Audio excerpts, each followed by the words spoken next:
عورت سے بے نیاز ہو کر زندگی بسر کرنا ناقابل معافی جرم اور فطرت سے بغاوت ہے۔ جس گھر میں عورت کی عزت نہیں، عورت دکھیا اور بدحال رہتی ہے، وہ گھر آج نہیں تو کل برباد ہو جائے گا۔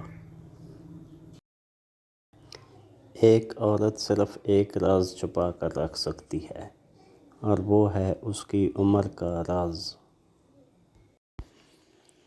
عورت میں پہلے محبت پیدا ہوتی ہے اور پھر خواہش، اس کے برعکس مرد میں پہلے خواہش پیدا ہوتی ہے پھر محبت۔